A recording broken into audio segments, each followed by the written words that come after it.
Vallabha Girivaradhari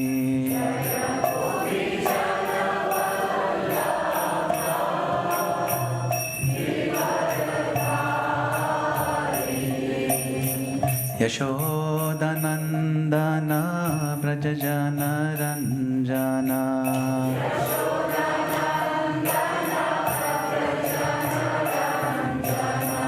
Yashodanandana Brajajana Ranjana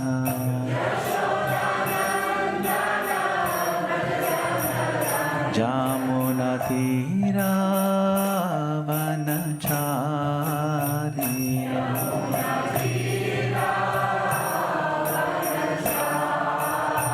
Jamunatira Vanachari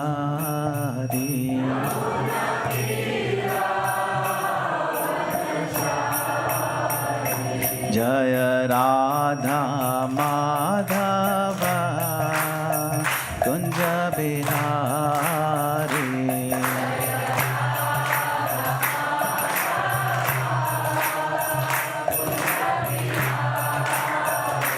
Jaya Prabhupada Jaya Prabhupada Jaya Prabhupada Jaya Prabhupada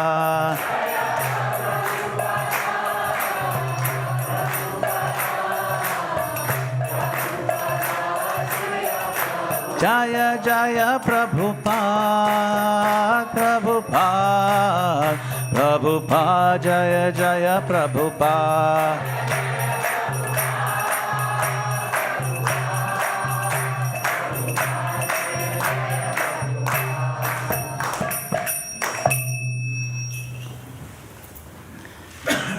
Srila Prabhupada ki, Grantara Shri Chaitanya Charitamrita ki, Nitai Gaura Premanande.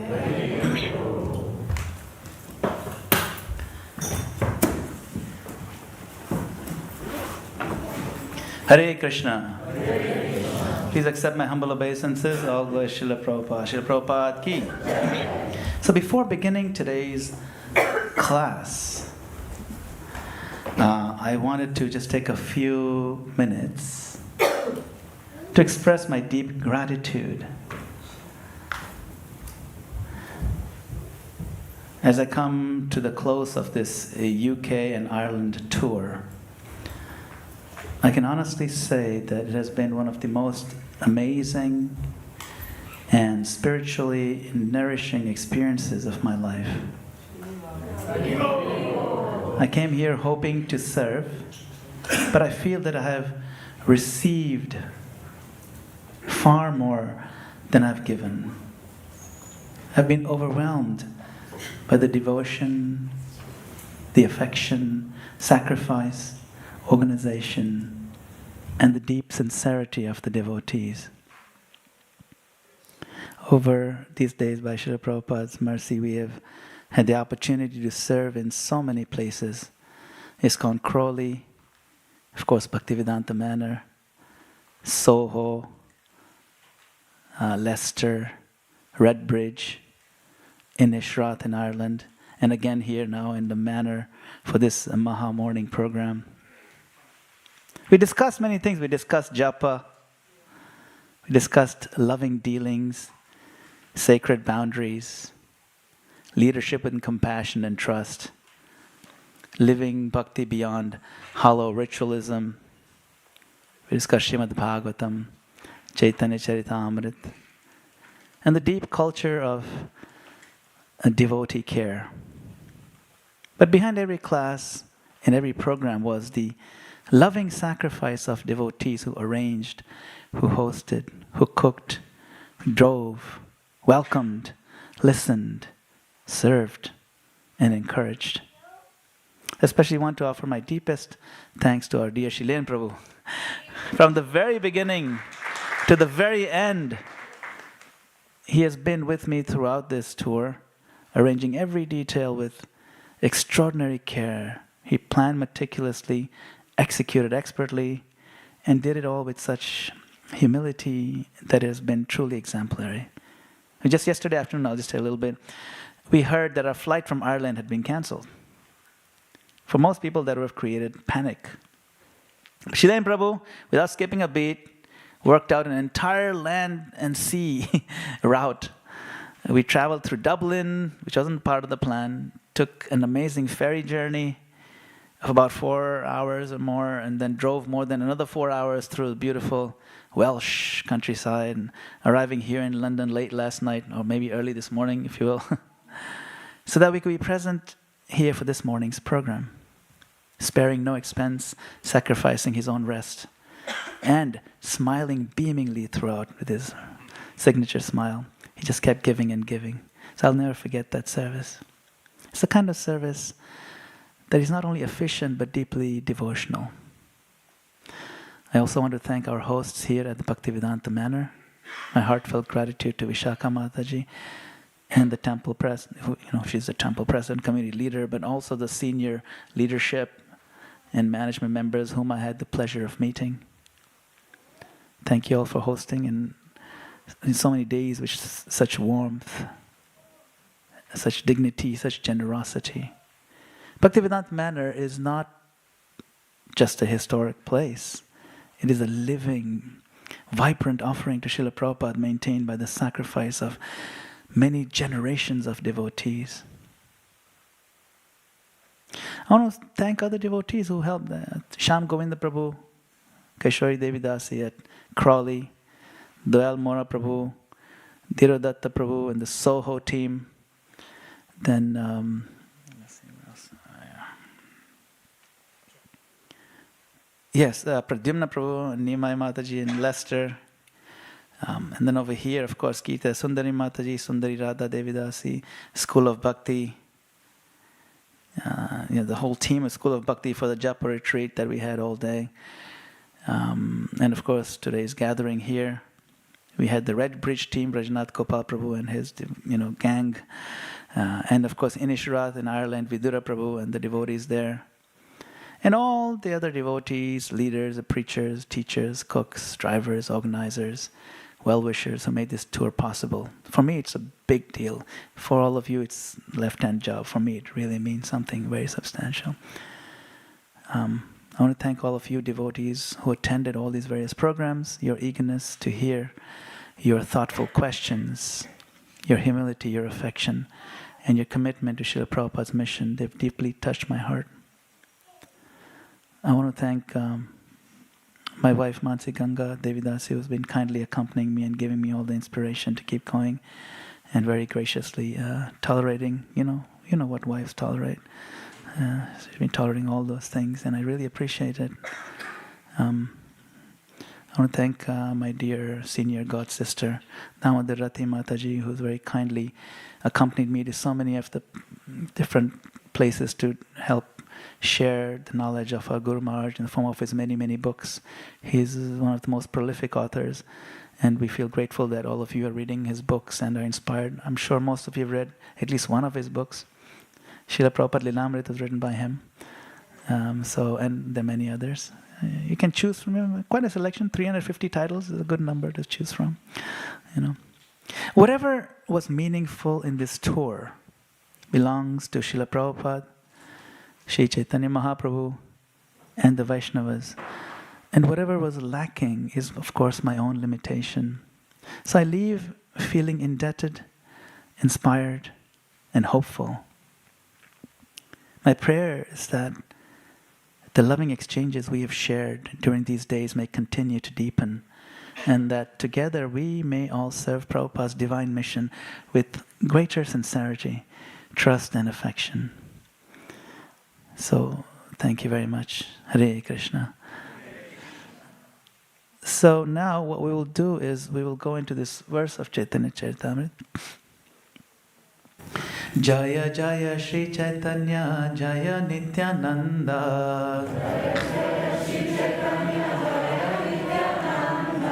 Jaya Dvaita Chandra Jaya Gaura Bhakta Vrinda Jaya Jaya Shri Chaitanya Jaya Nityananda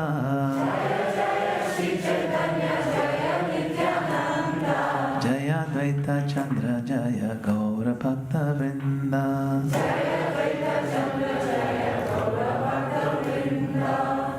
Om Ajnanatimirandasya Jnananjana Shalakaya Chakshurunmilitam Yena Tasmai Shri Gurave Namah. I was born in the darkest of ignorance. I offer my obeisances unto the lotus feet of my spiritual master, who opened my darkened eyes and filled my heart with transcendental knowledge. I further offer my obeisances to all of you assembled Vaishnavas and seek your kind blessings and permission to reach Chaitanya Charitamrita. So today we continue from the previous themes, the previous classes, in Madhya Lila, 1799 to 103. We saw Mahaprabhu in Varanasi, lovingly bound by Tapan Mishra and Chandrasekhar, yet carefully avoiding the association that would blur Vaishnava Siddhanta. Now the scene shifts. A sincere Brahmana has seen Chaitanya Mahaprabhu. He has seen the golden form, the lotus eyes, the long arms, tears flowing like the Ganges, constant chanting and dancing and roaring in divine love. He rushes to Prakashananda Saraswati to share what he has seen. And the scholar Prakashananda laughs. He scoffs. This is one of the great pains of spiritual life.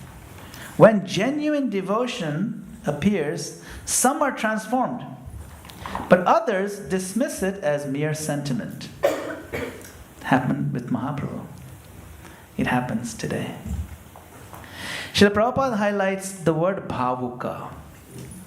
Mahaprabhu was considered sentimental because he was always in bhava. But foolish people could not distinguish transcendental emotion from material emotion. So today I want to connect that theme with another essential feature of bhakti, loving exchanges between devotees. Real bhakti does not only make us emotional before Krishna, it makes us careful with devotees. A heart softened by Krishna learns to speak gently. Speak gently. Hear sincerely. Appreciate service. And protect another devotee's faith. It's our job to protect other devotees' faith, yes. It's not their job, it's our job. Many devotees are wounded not only by outside criticism, but by coldness, mockery, neglect, or harsh judgment from the very people who should be nourishing them. That's what we learn. Sometimes friends, family, or even devotees say, "You are too emotional. You are too devotional. You're not practical. Live in the real world." No. Of course, but we must also be honest. There is real bhava and there's cheap sentiment. That's the real thing too. There is sacred softness and there is spiritual instability. So Srila Prabhupada warns that religion without philosophy can become sentiment or fanaticism. So the theme is not to become emotional. The theme is to become deep. Let the heart melt in truth. Let devotion be warm, but anchored in Guru, Sadhu and Shastra, and sadhana, and character, and service, and loving dealings with devotees.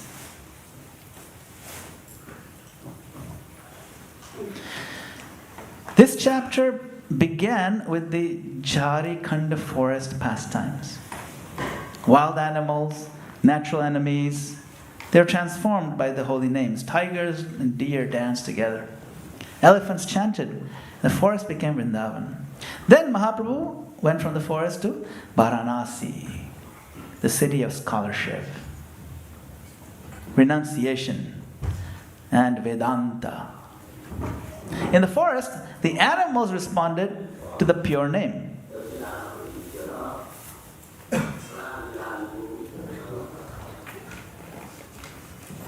In the city, learned sannyasis dismissed the Lord's ecstasy as sentiment.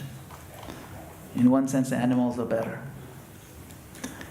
This is not anti-intellectual. Gaudiya Vaishnavism is deeply philosophical. But this chapter exposed a danger. That intelligence separated from devotion can become blind to devotion. It may classify love as weakness. May see tears as hysteria. And humility as ignorance. And kirtan as emotional excess. It's a bit too much, jumping, what is this? Dancing, jumping, it's a bit much. He was criticized. People criticize us too. Our own family, what is this? Going on the streets and banging on tambourines, it's a little bit excessive. That danger can also enter our relationships. A devotee may be learned and still be careless with another devotee's heart. We may know Siddhanta, but if we mock sincere enthusiasm, we miss the mood of Mahaprabhu. If the holy name can make tigers and deer embrace, surely it can teach devotees to speak kindly to one another. At least to one another. The test of our learning is this: do devotees feel more encouraged to chant after being with us or less?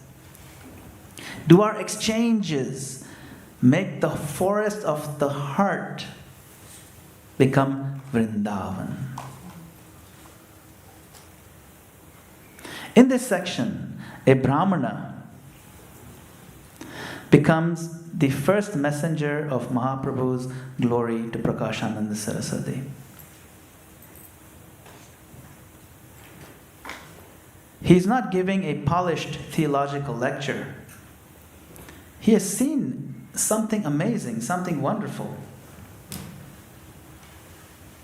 And he feels compelled to share it and must share it. There is a loving exchange. A devotee receives mercy and carries that mercy to another. Someone tells us about a sadhu, someone invites us to kirtan, someone gives prasad, someone shares a verse, someone says, come and see. So let us read the verse. Okay, these are the verses. I don't know if you can see, but we can sing it together, okay? We all sing it together. Eka vipra dekhi aila prabhura vyavahara prakashananda age kahe charitra tahara. A Brahmana who saw the wonderful behavior of Sri Chaitanya Mahaprabhu came to Prakashananda Saraswati and described the Lord's characteristics. Eka sannyasi aila Jagannatha hoite tahara mahima pratapana parivarnite. The Brahmana told Prakashananda Saraswati, there is a sannyasi who has come from Jagannath Puri, and I cannot describe his wonderful influences. See, I cannot describe it. Bhakti often grows through these simple exchanges. It's talking. For progressive devotees, this is important. When another devotee shares a sacred experience, we should not crush it with sarcasm or suspicion. We can guide and refine. But first, we must honor the spark. When someone's excited, honor it, don't crush it. This is important. Be careful with that spark of joy. Even if it's somewhat misguided, it's okay. Don't crush it. You can re-guide it if it's wrongly placed. Many devotees lose heart because Krishna was absent in that exchange.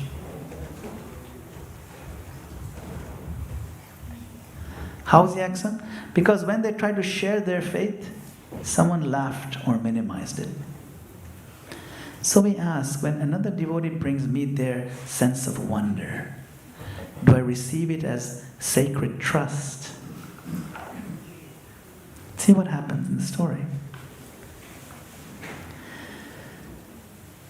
Sakala dekhiya tante adbhuta kathana prakanda sharira shuddha kanchana varana. Everything is wonderful about that sannyasi. He has a very well-built and luxuriant body, and his complexion is like purified gold.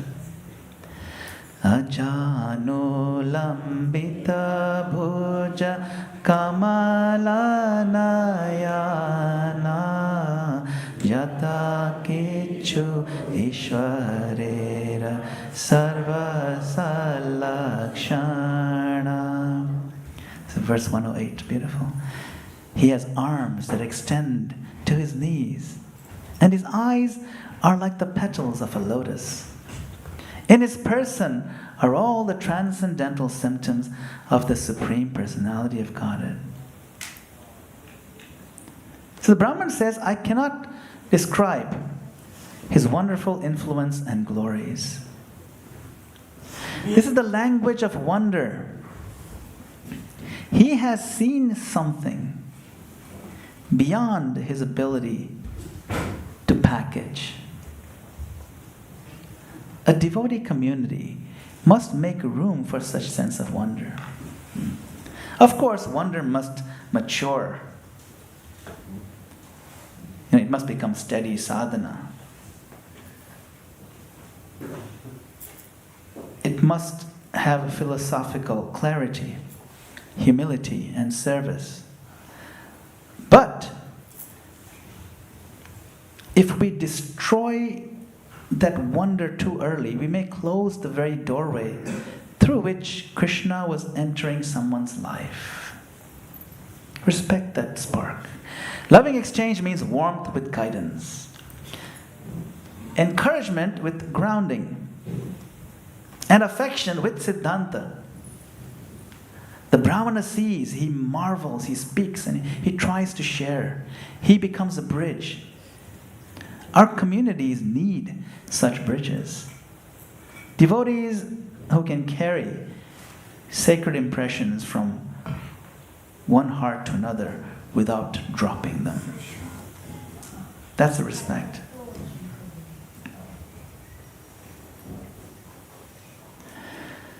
Taha dekhi jnana haya e narayana ye tanre dekhe kare Krishna sankirtana. When one sees all these features, one takes him to be Narayan himself. Whoever sees him immediately begins to chant the holy name of Krishna. Mahabhagavata lakshan shuni bhagavate sheshava lakshana prakata dekhiye tahate. We have heard about the symptoms of a first-class devotee in Srimad Bhagavatam. And all those symptoms are manifest in the body of Sri Chaitanya Mahaprabhu. So this Brahmana, he describes Mahaprabhu's golden complexion, beautiful limbs, lotus-like eyes, arms extending to his knees, and all the transcendental symptoms of the Supreme Personality of Godhead. In Gaudiya Vaishnavism, the Lord's form is theological. It means it's God himself. His beauty reveals his identity. But notice the relational effect, right? Whoever sees him begins to chant the holy name of Krishna. That's the influence. He's saying, you saw him, you feel like chanting. Real spiritual beauty awakens our surrender. It doesn't turn people toward a sense of possession or envy or just mere admiration. No. Far more than admiration, surrender. It turns them toward the holy name, toward Nam. So we can ask, okay, of course Mahaprabhu's presence can do that. But what does my presence awaken in others? Do devotees feel encouraged? Do they think this is a good process? Do they feel encouraged after being with me for some time? Do they feel safer in their service or in doing service with me? Or do they feel judged or measured or diminished?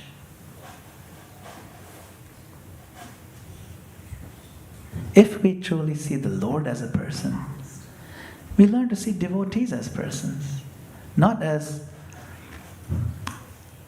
just merely resources or tools or rivals or audiences, but as souls loved by Krishna. Can I love them like Krishna loves them?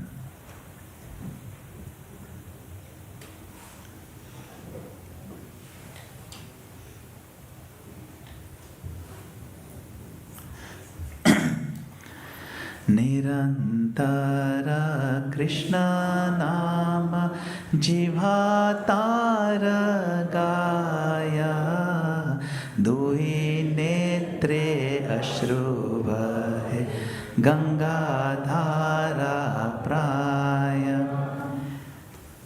His tongue is always chanting the holy name of Krishna. And from his eyes, tears incessantly fall like the flowing Ganges.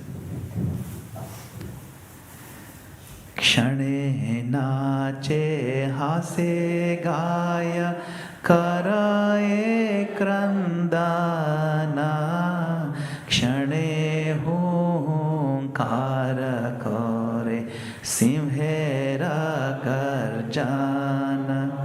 Sometimes he dances, laughs, sings and cries, and sometimes he roars like a lion. Exactly. The verses say that Mahaprabhu's tongue is always chanting Krishna's holy name, and tears fall from his eyes like the Ganges. Sometimes he dances, sometimes he laughs, he sings, he cries and roars like a lion. These are symptoms of bhava. But bhava is not mere emotional display. Bhava is the first ray of pure love of Godhead. And pure love is based on relationship, it's relational. Love of Krishna expands into love for Krishna's devotees. You can't say, I love Krishna, devotees are okay. No. Shri Rupa Goswami, Jai Shri Madana-gopāla ki, Jai Shri Hanuman ji ki, Jai Shri Gaunita ki, Jai Shri Prabhupada ki. Shri Rupa Goswami lists loving exchanges between devotees. Which book is that? Nectar of Instruction. Exactly, thank you. Are they very complicated, these 6 exchanges of love? No, they're actually very simple. This is between devotees, offering gifts, accepting gifts. Doesn't have to be big gifts, something small. But just to show that, something meaningful. I'm thinking of you. I want you to have this. Then, revealing one's mind in confidence and inquiring confidentially. That shows trust. Trust. Now, I'm going to tell you something. Please, I want to open my heart to you. Only someone you trust can you do that. And then, of course, accepting prasadam and offering prasadam. Again, that's love. It's loving exchange. It's also trust.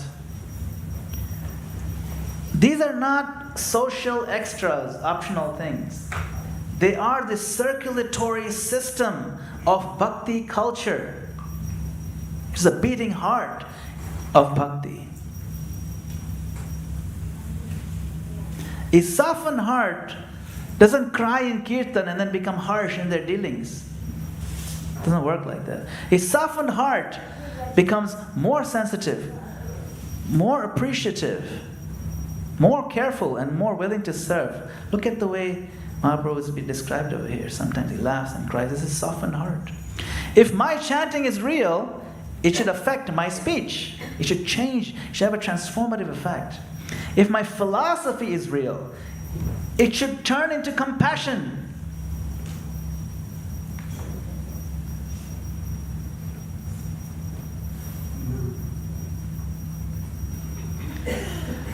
Jagat Mangalatara Krishna Chaitanya Nama Nama Rupa Gunatara Shabha Anupama.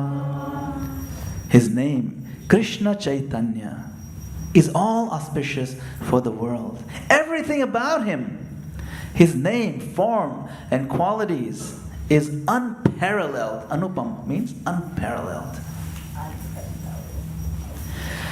Dekhile se jani tara ishwar riti alaukika katha shoni ke kare pratiti. Simply by seeing him, one understands that he possesses all the characteristics of the Supreme Personality of Godhead. Such characteristics are certainly uncommon. Who will believe it? The Brahmana says that everything about Mahaprabhu is wonderful. His name, form, qualities, influence. He asks, who will believe it? This is so human. He has seen something real, but he knows others may not accept it. Like the way he's experienced it, I don't have words to describe it, but my excitement should tell you. So, many devotees who've shared this experience, they share something sacred. And someone close says, this is too much. You have changed. You are becoming extreme. I remember when I was first discovering Krishna consciousness, I was so excited. I would tell my parents, tell my cousins, I'm like, what are you doing? Wasting time. This is what you should be doing. How can you, 20 years, we'll take over the whole world. Any sane person who hears this, you would have to embrace it. I was 14 years old. It's not a good age to be too excited with your parents and tell them to become like you. This is too much. You have changed. You are becoming extreme. Sometimes even devotees misunderstand another devotee's sincerity and reduce it to mere emotion or weakness. This is where our loving exchanges become protective. Exchanging an apple. This is an exchange. It's both a gift and prasad. And then you open your heart. See, the world out there, if the world is already so doubtful, devotees should not make the path more lonely for one another. You don't want to give them discouragement here. The world is bad enough out there. We should be the ones who say, tell me what has moved you so much. Tell me what you are learning. How can I help protect your faith? A devotee's faith is tender.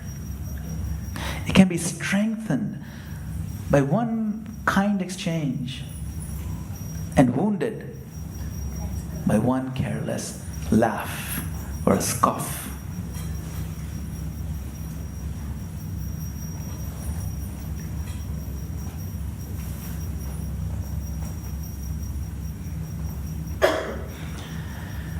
Shuniya prakashananda bahuta hasila vipre upahasya kari kahite lagila. If you know even a little bit Indian language, you can figure out it's pretty bad. Bahuta hasila. Who? Prakashananda. Prakashananda Saraswati laughed very much to hear this description. Joking and laughing at the Brahmana, he began to speak as follows. Shuniyachi Gauda Deshera Sannyasi Bhavuka Keshava Bharti Shishya Loka Prataraka.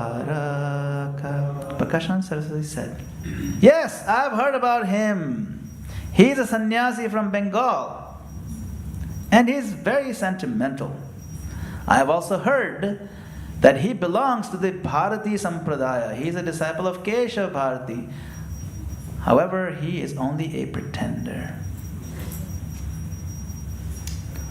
Purport by His Divine Grace A.C. Bhaktivedanta Manor Srila Prabhupada Ki. Read the purport. Sri Chaitanya Mahaprabhu was considered bhavuka, sentimental, because he was always seen in the bhava stage. That is, he always exhibited ecstatic love for Krishna. However, foolish people considered him sentimental. In the material world, so-called devotees sometimes exhibit emotional symptoms. Sri Chaitanya Mahaprabhu's ecstatic love cannot be compared to the imitative emotional exhibitions of pretenders. Such exhibitions do not continue for very long. They are temporary. We actually see emotional imitators exhibit certain symptoms, but immediately after their exhibition, they are attracted to smoking and other things. Prakashananda Saraswati heard of Sri Chaitanya Mahaprabhu's activities and considered them those of a pretender. He called him a Loka Prataraka. Mayavadis cannot understand the transcendental symptoms of a devotee and equate them with temporary emotion. Srila Prabhupada says this was offensive.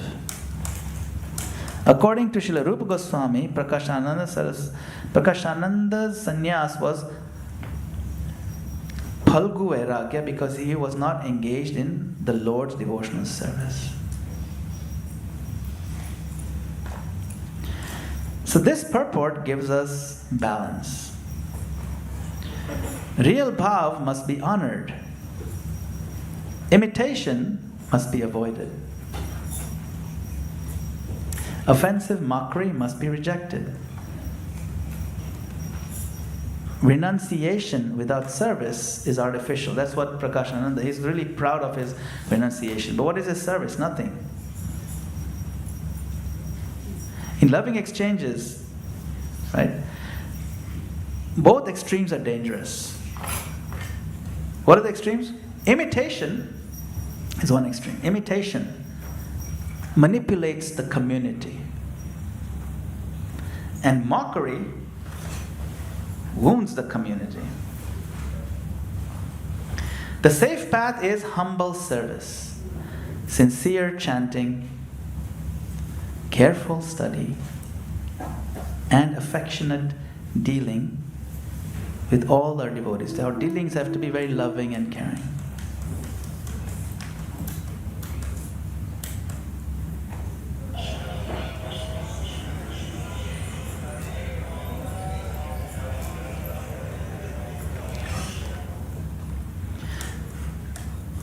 So here you can see he's just laughing.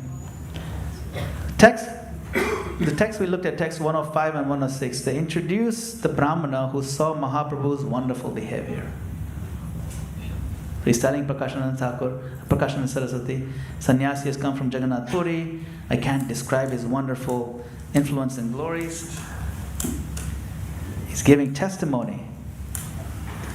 He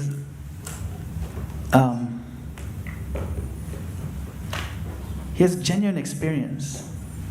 Genuine experience often comes before refined language. A devotee may not yet have all the philosophical vocabulary, but a heart knows this is not extraordinary. This is not ordinary. It's extraordinary. Just like in the beginning, the scholars who were studying our movement the first year or so, they saw these devotees are so excited. They're like so enthusiastic. But when you asked them about philosophy, they didn't know much. They couldn't articulate anything. But somehow, he couldn't put two and two together until he met Prabhupada. You see, until I met Bhaktivedanta Swami, it didn't make any sense. And I saw, yes, it's the Swami who's influenced. They don't need to learn too much. Just being with the Swami, the excitement is just bursting. Then later on, he'll learn the language. So for progressive devotees, we should honor this pattern. Wonder must later be educated by protected Shastra. But we should not crush that initial spark. That's what's happening here.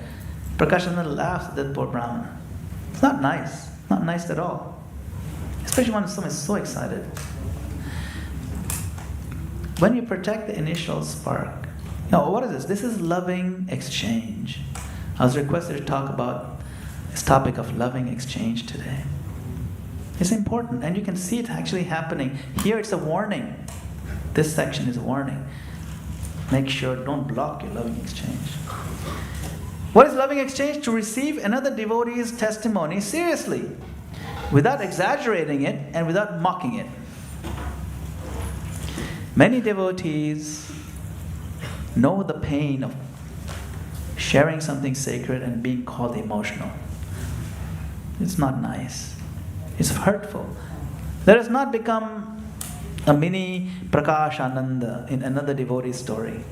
Because devotee is going to tell the story to somebody, and we don't want to be that Prakash Ananda laughing guy.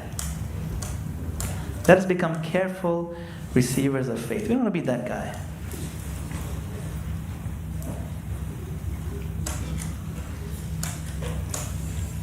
The Brahmana describes Mahaprabhu's form, golden complexion, and arms to his knees. So beautiful, lotus eyes, and all of the symptoms of the Supreme Personality of Godhead. He also says that whoever sees Mahaprabhu immediately begins to chant Krishna's holy names. That is what? Divine influence. Mahaprabhu's beauty is influential. It awakens the mercy of Nam. The holy name is separate from Krishna and yet not separate. It's like you have name in this form. It's two different things and yet it's also the same. It's the same person. Nam's power is immense. So this is a practical test for our association. What does my association awaken in devotees? Does my speech awaken confidence? When I correct someone, does my correction awaken hope? Like do they feel it's coming from a place of love? It's not easy to do correction, you have to be very careful. Does my friendship awaken remembrance of Krishna? We can be friends, but are we inspired to remember Krishna more as part of that friendship? Sometimes we're very careful about the theology, about the philosophy, but we're careless about the atmosphere we create. We create an atmosphere. The atmosphere matters. Mahaprabhu's presence made people chant. Our presence should at least make people feel that chanting is possible. At least it should not stop them from chanting if they already started. At least let's not ruin. You see. A kind word, just one kind word can keep a devotee on the path for years and save them and make them resilient. Be kind.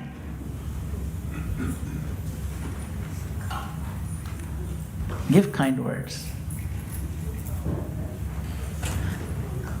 Then from text 110 to 112, it describes Bhagavatam symptoms manifest in Mahaprabhu. His tongue is always chanting. Tears fall like the Ganges. Sometimes he dances, he laughs, he sings, he cries. He roars like a lion. Pretty far out things. Of course, we can't imitate, we shouldn't imitate. Except for him, he can roar like a lion, but all of us, These are overflow of prem. Srila Prabhupada explains that Mahaprabhu was called Bhavuka because he is always in bhava. Anybody know where this word bhavuka appears in Srimad Bhagavatam? Very early on. Not verse number 2, but verse number 3. The third verse of Srimad Bhagavatam, this word appears. Muhuraho rasika bhuvi bhavuka. Real bhava is not selfishly emotional. It is not my feeling, my experience, my display. No, real bhava is connected with Krishna. It's for Krishna's pleasure. And therefore, it is respectful toward Krishna's devotees. See, one cannot be having bhava and then be rough to the devotees. So when we have that depth and connection, it helps us detect cheap sentiment. If we have some cheap sentiment in us, no. Cheap sentiment demands attention. Real devotion gives attention. We give attention to others. We give attention to others' care, others' faith. Cheap sentiment says, hey, notice my emotion. Okay, I'm dancing. Look at my tears. Real devotion says what? How can I serve Krishna and his devotees? How can I serve more? How can I serve better? How can I be more caring? We do not aim to be publicly emotional. We aim to be genuinely softened. So then our dealings can become a shelter to people. Our dealings have to be shelters. I want to be with that devotee and deal and be so close in that orbit. I want to, because I find shelter. How is that people find shelter in our dealings? It's our dealings themselves.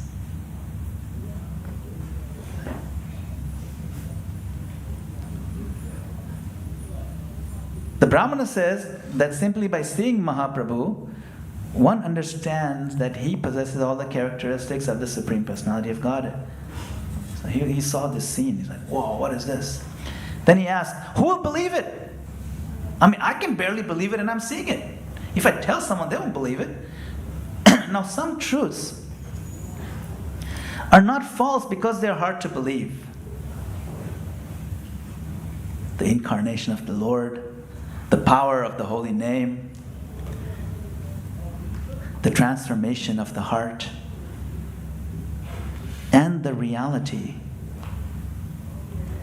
of prema may seem unbelievable to material logic. But the Brahmana, what does he do? He gives observations.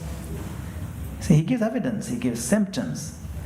He gives the Bhagavatam standards. You see, he quotes the Bhagavatam. He's like, this is what I read in the Bhagavatam. And then he admits the conclusion is extraordinary.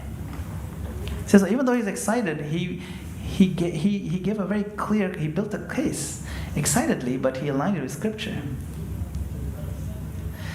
So loving exchanges work like this too. We do not demand blind belief from one another. We help one another see. Not that I'm saying you'd better believe it. No. Help them see why. Like the Brahmana. He was excited, but he said, quote it. We bring Shastra. Back it up. Prabhupada said, always back up your assertion with Shastra. We bring Shastra, but we give space for wonder. Let the sense of wonder, the spark, the fireworks, let them happen.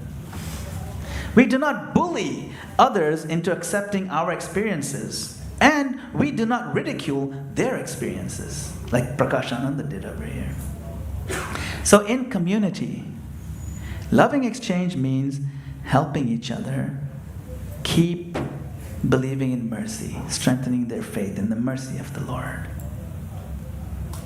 And of course, this very harsh scene, the laugh of Prakashananda, the mood turns. The mood turns. Prakashananda hears the Brahmana's testimony, and he laughs. Bahuta hasila. He jokes and he calls Mahaprabhu a sentimental Bengali sannyasi and a pretender. That's another problem. He's from Bengal, the Bengalis, you know how they are. Because he's from Varanasi. We should never do that. These people from this region, they're like that. Everybody knows these people from that region, they're all lazy. And these people from that region, they're all going to cheat you. It's not nice. But it's harsh. People do this all the time. Prakashananda was pretty harsh. He was playing on stereotypes. This is the social path, this is what you call the pain of bhakti, social pain. A devotee may be judged by relatives, old friends, our old friends we used to hang out with, and teachers, colleagues. I remember when I was in college, and my professor, who was my advisor for my master's thesis, I was on campus. Once college is done, I would go on campus with the other devotees, do Harinama, play Mridanga. And he was like, next day he says, I saw you on the street that day. I hope you're not like, I'm glad to see that you were in civilian clothes, because I was just wearing pants and jeans and stuff. At least he didn't like put on all the bed sheets. So they're concerned, they ridicule, my professor. So our teachers, professors, our colleagues, even fellow spiritual practitioners who cannot understand the devotee's heart, they can mock us and hurt us. Of course, I wasn't hurt by what he said. I said, yeah. Of course, sometimes loved people, our loved ones, they may see a real imbalance. Maybe there is something. And so loving exchange includes receiving correction. Sometimes, we can go overboard, we can lose sight of things. They may have a point. We should make sure that maybe there's a point. We should just be careful. So, of course, Prakashananda's laughter is not compassionate discernment, like someone who genuinely cares. It is spiritual blindness. Srila Prabhupada says that his statement is offensive because he equates the Lord's transcendental bhav with the temporary emotions of this world. This is the warning. When we cannot understand a devotee's heart, we should be careful. It is safer to be humble than to laugh at what may be sacred. A loving exchange may correct immaturity, but it does not humiliate sincere devotion. Careless laughter. Maybe the devotee will then respond laughing nervously, but that careless laugh could close the devotee's heart for years. Let's become guardians of one another's faith. Now, Srila Prabhupada's purport offers balance. It's balanced. On one side, he defends Mahaprabhu. Foolish people considered him sentimental.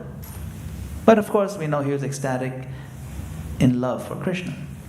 On the other side, Prabhupada warns that so-called devotees sometimes exhibit emotional symptoms, these fake ones, that are temporary. They may show symptoms, then return immediately to lower habits like smoking and things like that. We should not become dry critics of devotion, but we should not confuse any emotion with advancements. And now this is where our intelligent discernment comes into play. As we get more experienced, more mature, we can tell what is what. There's no real cut and dry rule. You get a sense of reading people. Some people are better at it than others. But how do we tell then? Is there some objective way to tell if it's real or not? Yes. Real bhava transforms the person. How? It produces things we can see. Humility. Produces steadiness. If they become more steady, that's bhava, real. It produces service. The attitude is more service genuine. It produces a sense of surrender. It makes them more compassionate. It produces compassion.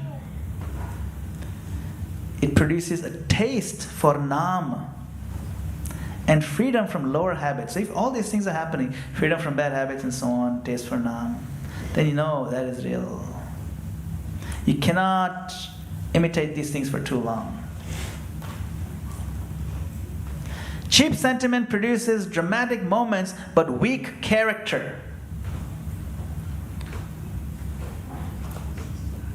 What is character? Character is what a person does when they have full freedom to do whatever they want. That's character. You observe what they do. So, a practical test is loving dealings. After my kirtan, am I feeling more kind? After hearing a class, am I more respectful? After worship, am I more forgiving? After studying philosophy, am I more careful with devotees? So devotee's inner feeling becomes credible when it produces outer care. When they care to care, then you know things are transforming. We didn't care to care so much, but now, it's becoming important.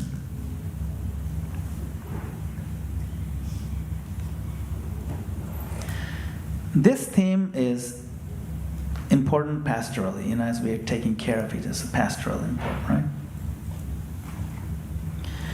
Many devotees experience misunderstanding from friends and family. Of course, they may see devotion as a dependency, kind of escapism, fanaticism, loss of personality. You've changed. You're not yourself anymore. We've all experienced this. Sometimes they're reacting to genuine fear. I remember when I started coming, and my mom was like, "Oh, we should watch that Hindi movie, Hare Rama, Hare Krishna. And he'll tell you what these people are." She thought it was a documentary. You might be anyway, don't watch it. It's not a good movie. But it was made during Prabhupada's time, and it painted devotees in a very bad light. But they have real fear because of all these things, right? They worry that we will neglect our responsibilities. They become judgmental. But even their concerns, we should hear with some humility. There may be a thread there, that maybe some instability in ourselves that they're noticing that we should be careful about. It's fine. Even that we can listen with some, let's just give it a shot. Let me give it a thought at least. Not that, no, I am so pure. What do they know? No, maybe there's something there. That's okay. Loving exchanges with family require maturity. We should not weaponize our devotion by saying, "You are materialists, so you cannot understand anything." Generally, teenagers tell that to their parents. In general, you don't know anything. You have no clue. So we don't weaponize our devotion and we mature. Instead, we show devotion through gratitude, steadiness, through our own good qualities and try to develop them. Steadiness, responsibility, patience, affection. Of course, at the same time, some people just simply cannot understand that the soul has awakened to a deeper attachment that they just have no privy to right now. They see chanting, they see your worshiping, they see your service, they see even tears sometimes. They see your obedience to your guru as sentiment because they don't share the same center. Oh, that's your guru? Seriously?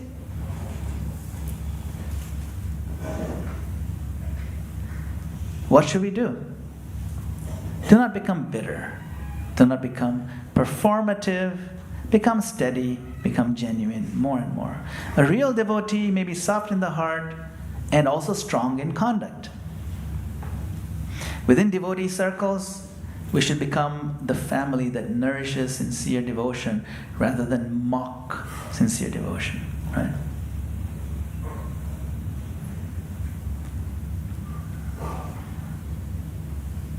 Don't worry, I'm going to end very shortly. Srila Prabhupada warns in Bhagavad Gita, chapter 3, text 3. It's a very famous quote. Right? Up here.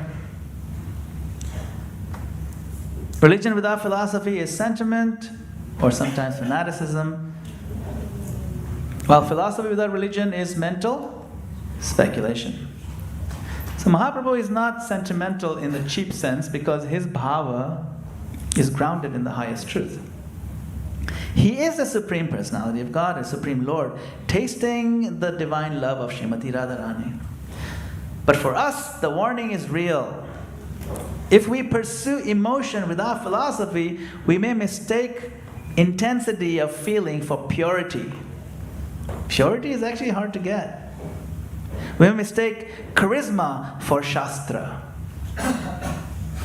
We may mistake feelings for realization. Two different things. We may reject correction or become fanatical. That's what it means. Fanaticism destroys loving exchanges because it creates a wall of fakeness. Fanaticism, it speaks of devotion but crushes people. It treats any disagreement as a gross betrayal.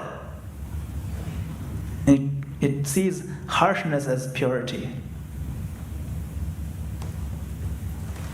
On the other side, when we talk about philosophy, philosophy without religion, it becomes dry and proud. That also damages relationships. Our Gaudiya path requires both. We need both. Religion needs philosophy. The head bowed to truth and the heart melted in devotion. You see, the head has to bow to truth, heart has to melt in devotion. We study, so our feelings become pure. We chant, so our philosophy becomes alive. We exchange lovingly, so philosophy and feeling become culture. And that culture is so attractive when executed properly that people will drive for hours and hours to experience a few glimpses of it. We see it. People will drive, 3 hours, okay, no problem, but I get to see the manor, get to touch these devotees. It's so nice. I don't care. I'll drive 3 hours. Yeah, why are they coming here? For this culture. It's not available anywhere else. This is not available anywhere else. Only at the lotus feet of Srila Prabhupada.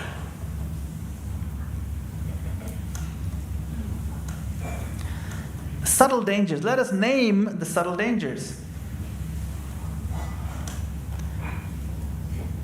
Emotional performance is not the same as spiritual advancement.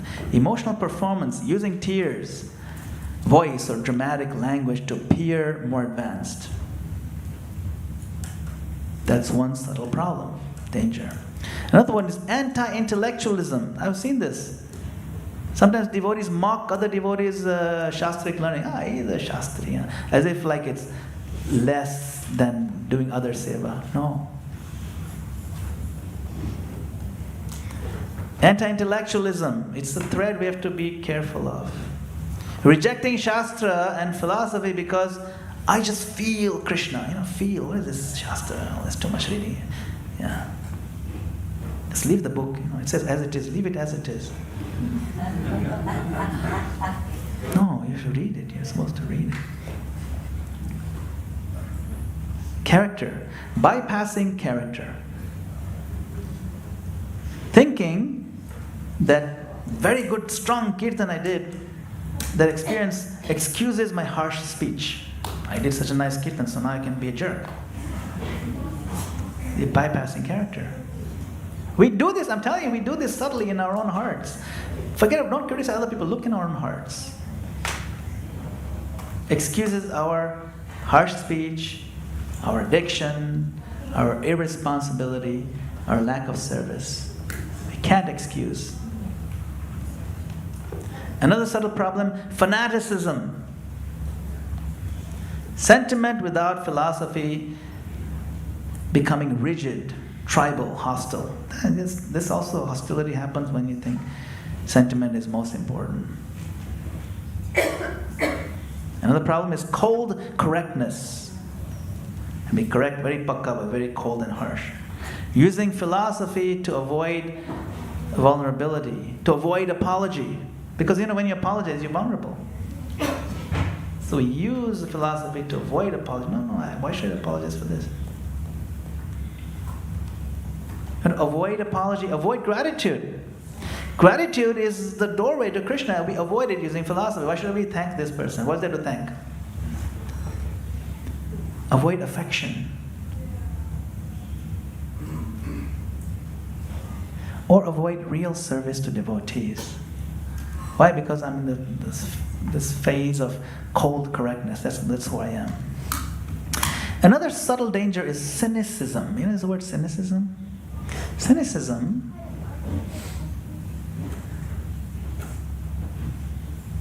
is becoming suspicious of everything.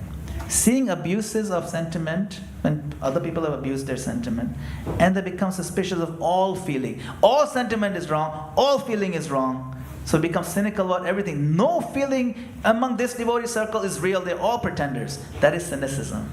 That's another problem. Nobody here is genuine. Whole of ISKCON, nobody's genuine. Whole world, maybe one or two, but they're hiding somewhere in the forest. That's cynicism. What is a healthy path? The healthy path is discernment or discrimination without hardness. Feeling, allow the feeling to flow without falseness. Philosophy without pride. You know, the more you know, the more you realize how much you don't know. Stay humble. Don't be proud. Devotion without performance. It's not performative. It's between you and Krishna. And relationships without any trace of exploitation. What's in it for me? No. No exploitation. They're devotees, we develop some relationship. Loving exchanges protect us from extremes. When devotees reveal their minds, they inquire confidentially, they honor prasadam, and they serve one another, the community becomes a place of purification.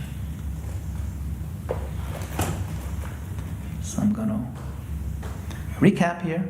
We began with the Brahmana who saw Mahaprabhu and could not remain silent. He saw golden beauty, lotus eyes, long arms, tears like the Ganges, chanting and dancing, laughing, crying, roaring like a lion. And then he asked, who will believe this? Then he brought this jewel to Prakashananda Saraswati. And then Prakashananda, the scholar, he laughed. And the Lord of Prema was dismissed as some sentimental fool. This happens in every generation. The world still laughs at devotion. It's still going to happen. It's going to happen tomorrow.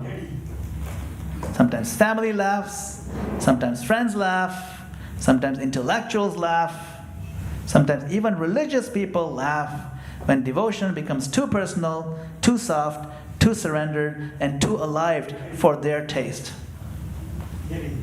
But another tragedy is when devotees wound devotees. Sometimes a tender faith is not met with shelter but suspicion. Sometimes the devotee's enthusiasm is mocked. Sometimes struggle is judged before it is heard. Sometimes communities become efficient but not affectionate. Principled but not personal. This is not the culture of Sri Chaitanya Mahaprabhu. Why do we read this Chaitanya Charitamrita with so much depth? So we take each word apart because there's so much instruction in every verse. This is why this is the PhD level. Language is straightforward, but it's hard to understand what's going on unless you take it apart and try to apply it in our lives. Mahaprabhu's movement is the movement of the holy name. And the holy name creates relationship. It creates sankirtan, shared glorification. It creates prasadam, shared mercy. It creates seva, which is a shared responsibility.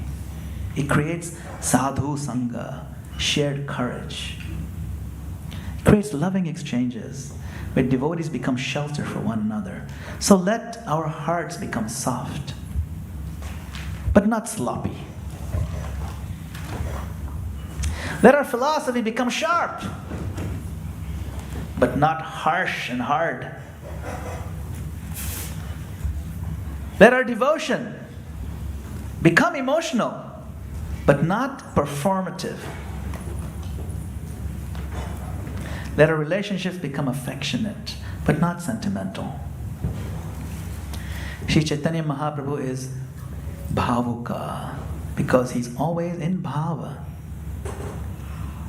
He is the golden ocean of Krishna prema. We are not asked to imitate his waves. We are asked to chant sincerely, serve steadily. We're asked to hear deeply and allow one drop of that ocean to change how we treat every devotee. Oh, Sri Gauranga Mahaprabhu, please protect us from dry pride and cheap sentiment. Please protect us from mocking what is sacred and from imitating what is beyond us. Please make us devotees. Devotees who nourish other devotees. Let our words be truthful but kind. Let our corrections be principled but caring. Let our hospitality be warm. Let our appreciation be generous. Let our friendships be spiritually honest. May our religion be filled with philosophy, and may our philosophy be fulfilled in devotion. May our devotion be expressed in loving service. And may our dealings reveal our true heart.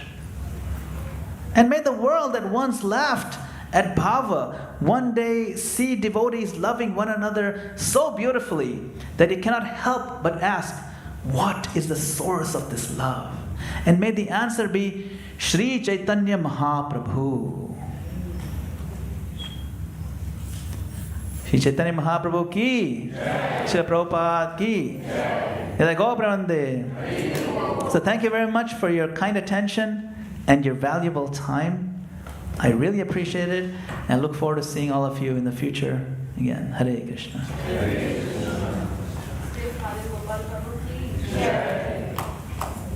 I don't know if you have time for questions or exchanges. We're out of time, but we're at 9 o'clock. Oh, yes, please go ahead. Someone has to give the mic.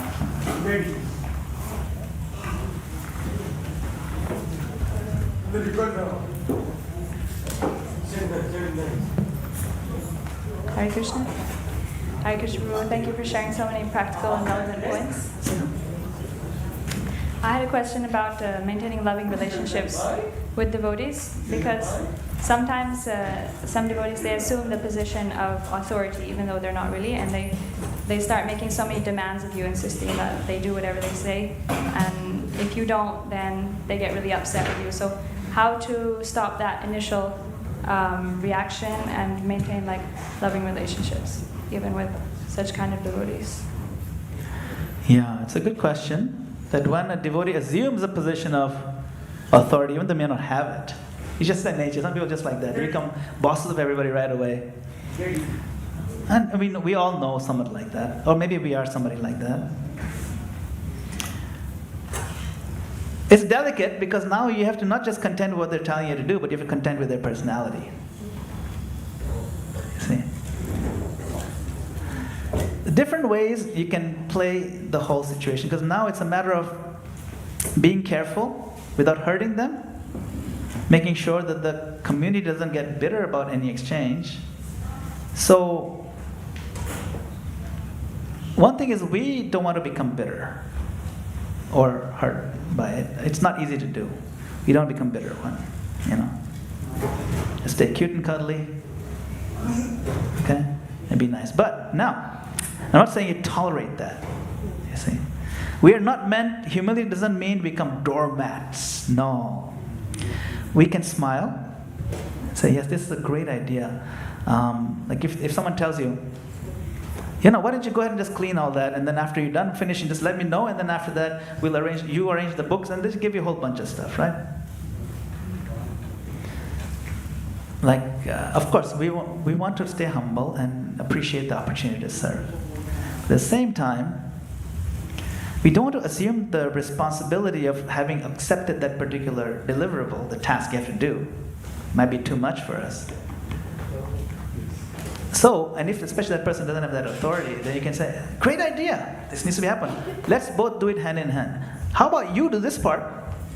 Because you can always play tennis with them. When they throw you. Okay, great. So, I'll arrange half the books because see, I'm taller, so I'll do those ones, and you do these ones, and then we'll check later each other. When you check my work, I'll check your work.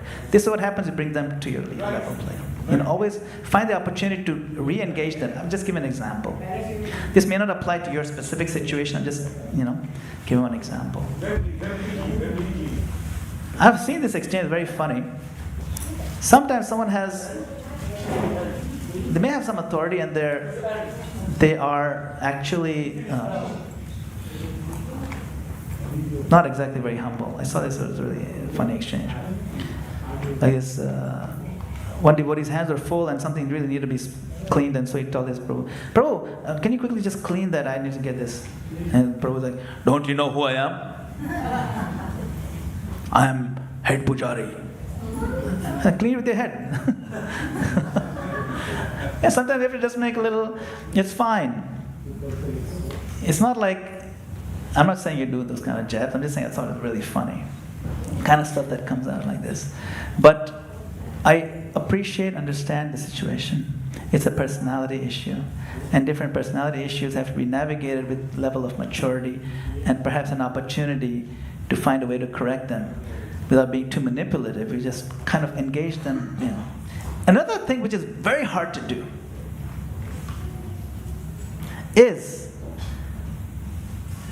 to see why that person, where is it coming from, that harshness or something, and still love them. How do you convey that? A lot of the times, like it's, say there's like a wildcat is caught in a bear trap, and you're trying to help the wildcat come out of it. But as you come closer, they'll think you are the cause of their pain. So it's very hard to help such people. Like when I say help, to show them affection, be friends with them. Very few people want to be friends with them first of all. And they feel more pain. Why does nobody want to be my friend? But if you have a nature for many years of being harsh and biting people's heads off, you'll find that very few people want to be friends with you. If you can find a way to be friendly and friends with that person, to generally convey that you care for them, they will soften up to you. You'll end up being the mature person, but it could take time, it could take years. I'm just saying, find ways to maintain your composure, find a way to be friendly with them without being burnt out by them. And if they're overdoing their bossiness, you can even convey that, I really think we should work on this as equals, or something like that. Like, we have to find ways to express some of those things. This is a very sophisticated, deep question, because unless you analyze each case closely, there's no silver bullet. Like this formula works in every case. And also, the case may be exactly the same, but the person is different in these two cases. Then again, the formula is different. So, but what I'm inviting you to do is think a little deeper, try to see what's behind the pain of that person. Try to be compassionate and caring without becoming a doormat. Be humble without being abused. It's a delicate balance. They all look the same. This is the way we have to separate. Is that okay? I also had another question, because you said that Prakashananda Saraswati wasn't doing any service, but he was reading the scriptures, so is that not considered a service? He was reading the scriptures to weaponize them against the personality of Godhead. That's not service, that's offense. It looks like service. He was finding verses from Vedanta to prove the Lord is not a form. And he would use that to justify mockery of those who are devotees. So that's not service.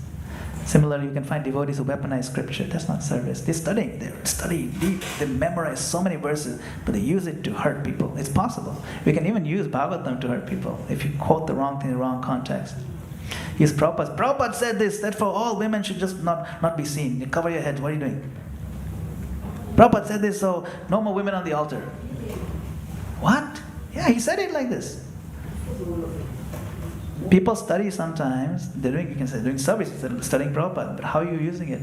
It's not service, it's a disservice. Prakashananda was doing that. So yes, not everything that looks like service is service. What is the ultimate aim? Later on he was converted, he became a devotee, a great devotee by Mahaprabhu's mercy.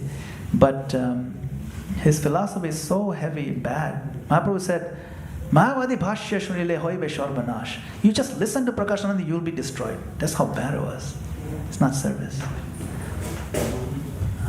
But of course the Lord arranges everything. That's how you can see it. Okay. All right. Yes, a question here. Thank you. I was thinking about rules and rituals and those people that perhaps feel a spark. Let's say they hear kirtan on a park, but they're afraid of rituals and rules and coming into a temple. So I was wondering, how can a devotee be kind and respect those while also showing them that there's a way slowly into those rules and rituals? Yes, how can we... There may be people who are not into rituals and rules. Maybe they're coming from background, the rules and rituals is just empty, hollow things. How can we attract them? Yes. Depending on your level of, or your ability to articulate things, you can create a contrast. Typically, rules devolve into hollowness. Our culture is to make sure rules, rituals, what we do, different things we offer, circles we count, bowing down certain things. Our goal in creating this culture is to use each of these rituals as not weapons, as vessels. Vessels of conveying love. And then you can say that, for example, when a young girl, maybe 3 years old, she's been given a bag of candies by her father, and then she takes out one candy, the first one, offers it back to the father.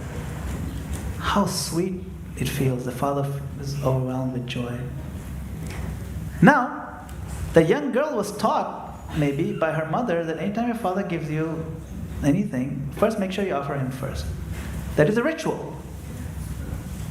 But it's a vessel of love. So when you share that now, when we put these trays here and we put nice things on the plate and we offer the fruits and flowers to Krishna, it appears to be a ritual, but it's no different from that pure love that girl is offering to her father, and the pure love the father feels, and the reciprocation and the culture of affection that it fosters. And that's what we're trying to do here in this very colorful culture. You look everywhere you look, there's flower petals, there's incense sticks, there's essential oils, and there's wonderful fruits and beautiful festivals, and all these appear to be almost regimented, measured rituals. There's always two ways to look at it. And our job, and sometimes in the beginning we may also do it ritualistically, even us as devotees. So that's something we want to watch out for. We want to avoid our hollow ritualism. Do we fill our hearts with joy every time we offer agarbatti, the incense? Maybe not, but maybe we should. And if people see that, they'll sense it. So first we have to be that person. And second, we have to be able to convey that even though I'm not quite there yet, I know there's only 2 rules. 1 rule and 1 regulation. Everything else is servant of these 2. Always remember God, never forget God. Always remember Krishna, never forget Krishna. Everything else is servant of that. And if you convey that, and that remembrance fosters affection and love, then it becomes very clear. And we should be that. If they see that you have a smile that nobody else has in the outside world, your happiness is genuine, there's no preaching like that. Great soul once said, always preach. And if absolutely necessary, use words. So we preach by example. And maybe if you want to clarify, you can use words. All right? I think we're quite a bit over time, so we'll have to stop here. Srila Prabhupada ki jai. Hare Krishna. Hare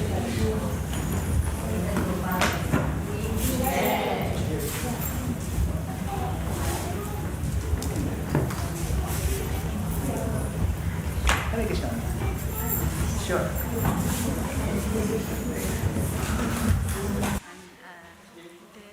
questions are normally like to understand scientific process around every single thing. Like their question would be why 108, and when I said 108 gopis, then they had their own theory of how the diameter between Earth and the distance between